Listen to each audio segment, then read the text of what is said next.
Istriktong pagtitipid sa enerhiya, gasolina at tubig ipinag-utos po sa lungsod ng Dagupan. Para sa detalye ng balitang yan, kasama natin Idol Jam Victorio.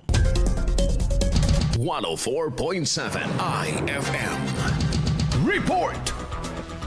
Ipinag-utos ng pamahalang lungsod ng Dagupan ang mahigpit na hakbang sa pagtitipid sa enerhiya, gasolina at tubig na nilagdaan kahapon March 23 bilang tugon sa tumataas na presyo ng langis, kuryente at iba pang pangunahing bilihin. Sa klaw ng kautusan ng lahat ng tanggapan ng lungsod, kabilang ang mga barangay at government-owned at controlled corporations. Sa ilalim nito, inaatasan na magtipid sa kuryente mga opisina sa pamamagitan ng pagpatay ng ilaw at kagamitan kapag hindi ginagamit, paggamit ng natural na liwanag at limitadong paggamit ng aircon. Mahigpit din ang regulasyon sa paggamit ng government vehicles at pagbiyahe na papayagan lamang kung mahalaga. Pinababawasan o pinagpapaliban din ang mga aktibidad tulad ng pista at mga night events na may mataas na konsumo ng kuryente habang hinihikayat ang pagtitipid sa tubig at pag-aayos ng mga tagas sa mga pasilidad. Kasama rin sa kautusan ang pagbawas sa hindi prioridad na gastusin, paggamit ng paperless transactions at pagsasagawa ng mga pulong sa pamamagitan ng virtual platforms kung maaari.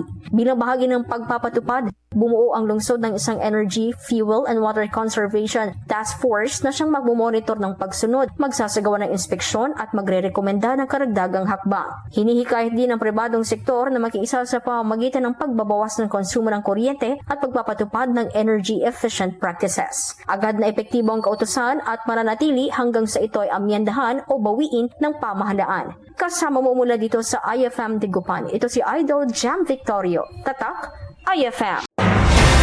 IFM News. IFM News.